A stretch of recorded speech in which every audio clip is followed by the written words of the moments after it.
आज हम इसी अहम मुद्दे पर चर्चा करेंगे। तमाम मेहमान मेरे साथ जुड़ चुके हैं। श्वेता प्रिया जी मेरे साथ हैं, प्रवक्ता जेडीयू के तौर पर। श्वेता जी, बहुत स्वागत है आपका टीएनपी न्यूज़ में। अरविंद कुमार जी मेरे साथ, प्रवक्ता बीजेपी के तौर पर जुड़े हुए हैं। अरविंद जी, बहुत स्वागत है आपका टीएनपी न्यूज़ में। साथ ही राजकुमार रंजन मेरे यहाँ पर मेरे साथ जुड़े हुए हैं, आरजेडी कैंपर पक्ष रखेंगे। राजकुमार जी, बहुत स्वागत है। सबसे पहले राजकुमार जी, आपसे ही चर्चा की आज हम शुरुआत करते हैं, क्योंकि आरोप सबसे ज्यादा आपकी पार्टी की तरफ से ही लगाए गए। क्या वास्तव में आपको लगता है कि जो नीतीश कुमार जी अब केंद्र की राजनीति में शामिल हुए हैं, उसकी पटकथा पहले ही लिखी जा चुकी थी? क्योंकि बार बार आपके नेता भी इस बात का जिक्र करते रहते थे कि जैसे ही चुनाव समाप्त होगा, चुनाव के बाद नीतीश कुमार जी को चेहरे के तौर पर बिहार से बाहर किया जाएगा।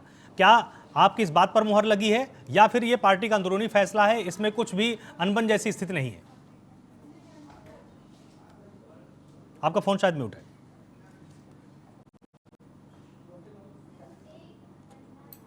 हाँ, आवाज आ रही है मेरी? जी बिल्कुल साफ आ रही है, बोलिए। हाँ, ये आवाज बैक मार रहा है, उसको ठीक कीजिए। जी, उसको हम ठीक कराते हैं। आपकी आवाज साफ आ रही है, आप बोलिए तब तक। हाँ,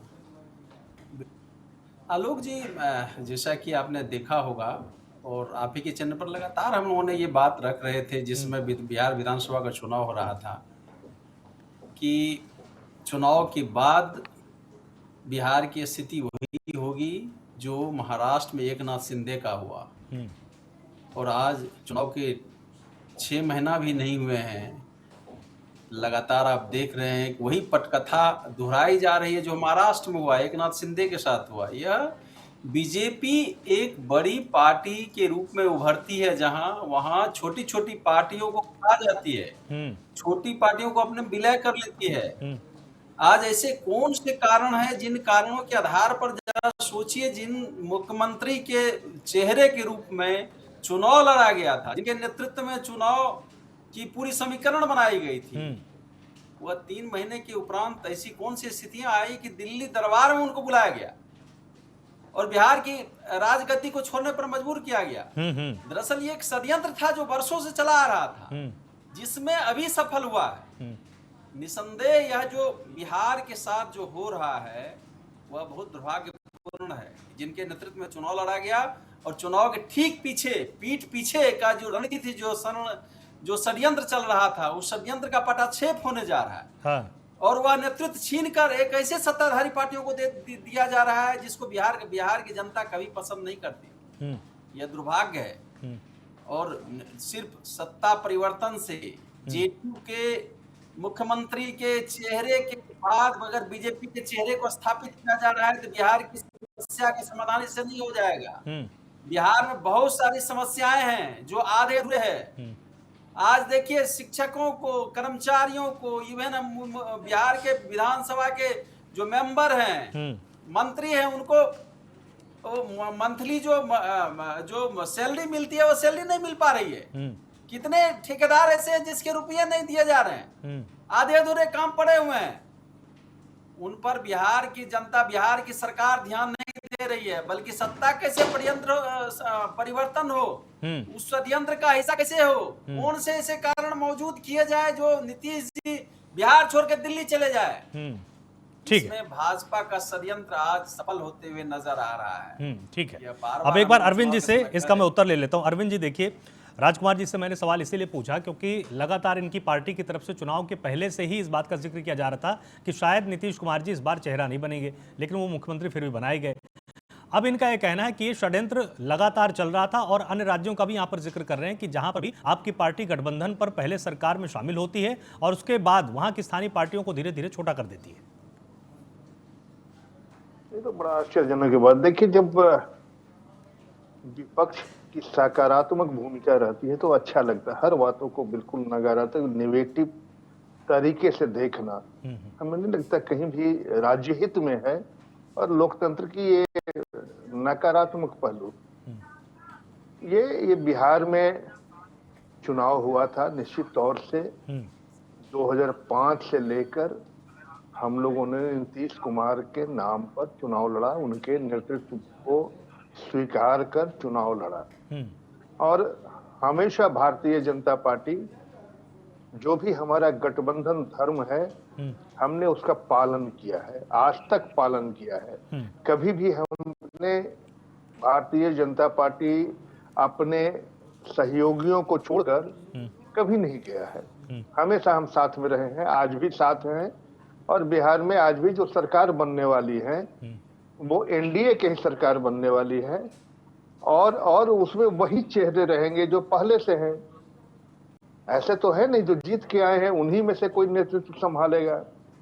और रही बात ये कह रहे हैं माननीय नीतीश कुमार के बारे में, तो नीतीश कुमार जी ने स्वेच्छा से इच्छा जाहिर की, आपके मीडिया के सामने भी इच्छा जाहिर की है कि मेरी हार्दिक इच्छा थी कि अब एक मेरी उम्र बढ़ चली है, मैं चारों सदन का सदस्य रहूं। अब मान लीजिए कि राजनीतिक इतने परिपक्व राजनीति कि अपनी इच्छा है, उम्र का तो घट रही है, बढ़ तो रही नहीं है। तो ऐसे में अगर उनकी इच्छा थी कि राज्यसभा सदस्य, तो इस पर विपक्ष को राजनीति करने का कोई गुंजाइश नहीं है, कोई जगह नहीं है। तो कुछ फिजूल की बातें करनी है। बिहार अब वो नहीं रहा। आपने जो हमें छोड़ कर आया थे 2005 के पहले का राज था, तो आपसे राज मुझे मिली थी, वो दंगे और अविकसित बिहार का राज। तो इस तरह जो हमारे हिस्से में मिली है 2005 से लेकर 2025 तक क्या विकास हुआ है, ये एनडीए सरकार ने दिखाई दिया है और आज के दिन पूरा हिंदुस्तान देख रहा है। इसलिए उनकी हमें कोई गवाही की जरूरत नहीं है। ठीक। और इन्हीं नकारात्मक उनके जो रवैया है, इसके कारण आज बिहार की जनता उनको हाशिए पे ला के बैठा दिया है। अब उनकी उतनी भी संख्या भी नहीं है जो विपक्ष का चाहिए, स्थिति तक वो पहुंच गए हैं। तो विपक्ष को हम तो आह्वान करते हैं कि विपक्ष सकारात्मक भूमिका रहे, अच्छी बात रहे। देखिए मंत्री आएंगे जाएंगे, विधायक आएंगे जाएंगे, मुख्यमंत्री कितने आए, मुख्यमंत्री कितने बने, लेकिन एक सकारात्मक भूमिका, सकारात्मक रोल अगर विपक्ष का रहता है तो सदन अच्छा चलता है, राज्य का सर्वांगीण विकास होता है। और सर्वांगीण विकास की भूमिका को विपक्ष की भी भूमिका, बड़ी भूमिका होती है। इसलिए वो सकारात्मक बने, नकारात्मक चीज को छोड़े, हम उनसे आह्वान करते हैं। और नीतीश जी एक केंद्र सरकार में गए हैं, दिल्ली गए हैं, राज्यसभा में गए हैं, और आज भी बिहार से उनका लगाव, वो कह के गए हैं कि बिहार से मेरा लगाव रहेगा, और वो बिहार के प्रति कमिटमेंट उनकी रहेगी। और एनडीए को उनके देखरेख में एनडीए की सरकार चलेगी, इसमें क्या दिक्कत। ठीक है। श्वेता जी मेरे साथ हैं। श्वेता जी, अब ये समझना बहुत जरूरी है कि देखिए नीतीश जी की एक इच्छा थी, उस इच्छा के चलते उन्होंने राज्यसभा को जाकर ज्वाइन किया और अब वो सदन में बैठेंगे, अपने विचारों से बिहार की बात भी करेंगे, बिहार के पक्षों को रखेंगे भी। लेकिन जो कमी पार्टी के अंदर, संगठन के अंदर, बिहार के अंदर वो एक व्यक्ति के तौर पर, एक नेता के तौर पर छोड़कर जा रहे हैं, उस कमी को आखिर पूरा कैसे किया जाएगा? देखिए आलोक जी, पहले तो बिहार की जनता को मेरा प्रणाम, यहाँ बैठे सभी पैनलिस्ट को मेरा प्रणाम।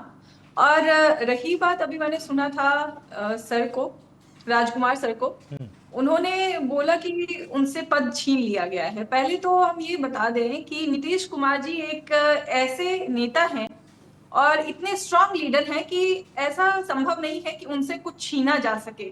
वो जो भी करेंगे वो उनका व्यक्तिगत निर्णय होगा, वो इतने स्ट्रांग लीडर हैं। तो ये उनका व्यक्तिगत निर्णय है कि वो राज्यसभा जाना चाहते हैं, क्योंकि देखें 2005 में जब उन्होंने मुख्यमंत्री पद को संभाला था बिहार में, तब वो वहां लोकसभा के मेंबर थे। और अभी देख लीजिए 2026 में मुख्यमंत्री पद पे रहते हुए उन्होंने राज्यसभा की सदस्यता ली है।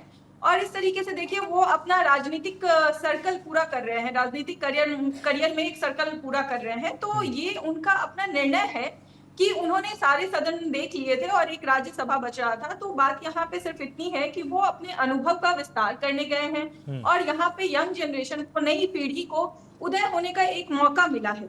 और यही लोकतंत्र की सबसे अच्छी बात होती है कि हर किसी को मौका मिले। और रही बात जहां तक नीतीश जी के यहाँ होने की, तो उन्होंने बड़े ही स्पष्टता के साथ कहा था कि मैं हूं ना का मतलब है कि उन्हीं के नेतृत्व में, या कह लें कि उन्हीं के निगरानी में बिहार चलेगा। तो इसमें मुझे नहीं लगता है ऐसा कुछ राजनीतिकरण करने की जरूरत है। इसको थोड़ा सा अगर आप ब्रॉडर पर्सपेक्टिव से देखेंगे तो वो अपने अनुभव का विस्तार करने गए हैं। और देखिएगा उनके अनुभव जो उन्होंने, आपने देखा होगा बिहार में कितना परिवर्तन आया था, 2005 में क्या स्थिति थी और आज बिहार की स्थिति क्या है, अतुलनीय है जो उन्होंने काम किया है ना। और ये सच में इस बात को कहने में बिल्कुल भी संकोच नहीं होगा मुझे कि उनके आसपास भी अगर कोई नेता आते हैं ना तो ये बहुत बड़ी बात होगी, बिहार के लिए बहुत बड़ी बात होगी और बिहार की किस्मत ही होगी। तो इस तरीके से, इस तरीके के नेता जो होते हैं अगर वो यहाँ दिल्ली भी आते हैं तो मुझे नहीं लगता है इसमें कोई दिक्कत की बात है। और जैसा कि अभी सर ने बोला था, बीजेपी से जो सर यहाँ बैठे हुए हैं, हाँ अरविंद जी। उन्होंने बोला है, जी अरविंद जी ने बोला था, बोला है अभी यहीं पे कि अगर वो यहाँ आ रहे हैं, उनका एज अब कम तो नहीं हो रहा है, अब वो बड़े ही हो रहे हैं, तो ये उनकी अपनी इच्छा है कि वो इस तरीके से चारों सदनों को देखें। ये उनका चॉइस हो सकता है और वो डिजर्व भी करते हैं अगर वो ऐसा चाहते हैं राजनीति में तो।